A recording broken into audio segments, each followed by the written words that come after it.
जय हिंद। आपका क्वेश्चन है कि मानव भूगोल को परिभाषित कीजिए। आपका क्वेश्चन है प्यारे बंधु, आपको याद रखिएगा। आपका क्वेश्चन है कि मानव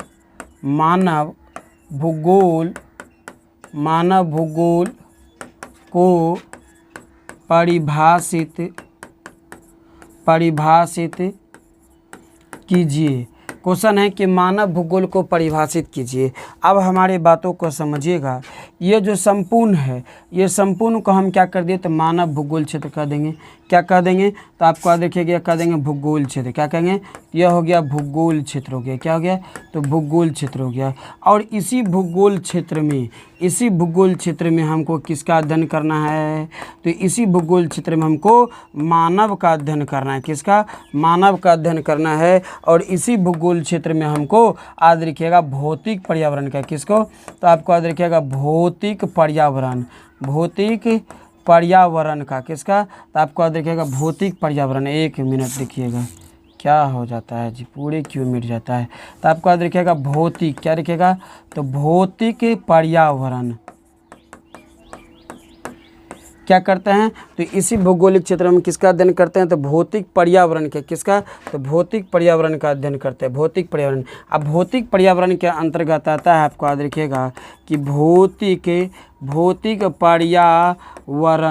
पर्यावरण के अंतर्गत आता है क्या क्या तो आपको याद रखिएगा वायुमंडल। क्या आता है तो वायुमंडल आपको याद रखिएगा। दूसरा नंबर पर आता है जलमंडल। क्या आता है तो जलमंडल आपको याद रखिएगा। और तीसरा नंबर पर आता है जीवमंडल। क्या आता है तो जीवमंडल आता है। भौतिक पर्यावरण में क्या क्या आता है तो भौतिक पर्यावरण के अंदर आता है। भौतिक पर्यावरण के अंदर आता है वायुमंडल, जलमंडल और जीवमंडल आता है। क्या आता है वायुमंडल, जलमंडल और जीवमंडल आता है। क्लियर यहाँ तक। अब देखिए इसमें जो हम क्या करते हैं तो मानव का अध्ययन करते हैं। किसका तो मानव का अध्ययन के साथ साथ मानव का अध्ययन के साथ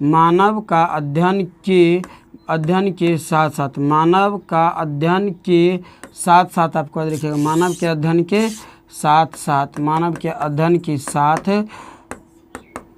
साथ आपको याद रखिएगा मानव अध्ययन के साथ साथ जब हम भौतिक पर्यावरण संबंध का। किसका तो आपको याद रखिएगा भौतिक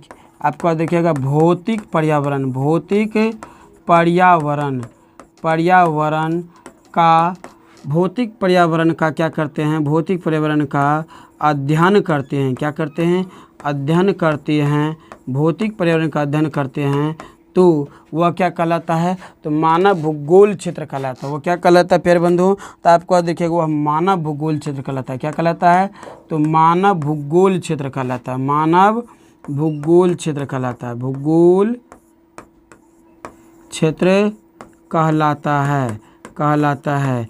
मानव भूगोल क्षेत्र कहलाता है। अब हमारी बातों को याद रखिएगा मानव भूगोल के अंतर्गत। किसका तो मानव भूगोल क्षेत्र के अंतर्गत यानी मानव भूगोल के अंतर्गत आपको याद रखिएगा मानव भूगोल क्षेत्र कहलाता है या मानव भूगोल क्षेत्र कहलाता है। या आपको याद रखिएगा सीपीए याद रखिएगा क्या करता है तो मानव भूगोल। अब इसके अंतर्गत जो आता है इसके अंतर्गत आपको याद रखिएगा इसके अंतर्गत आपको याद रखिएगा इसके अंतर्गत सड़कें आता है। क्या होता है तो सड़कें आता है। इसके अंतर्गत सड़कें आता है। उसके बाद क्या आता है तो मकान आता है। क्या आता है मकान आता है आदि आपको दीजिएगा।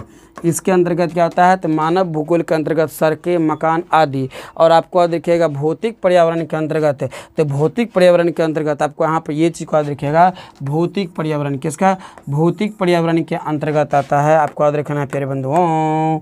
आपको याद रखिएगा भौतिक पर्यावरण कहाँ पर है तो भौतिक पर्यावरण के अध्ययन इसके अंतर्गत जो आता है इसके अंतर्गत आता है वायुमंडल, जलमंडल और जीवमंडल। वायुमंडल, जलमंडल और जीवमंडल। तो आपको आंसर कैसे लिखना है आंसर लिखना है कि भूगोल क्षेत्र में मानव भूगोल के अध्ययन के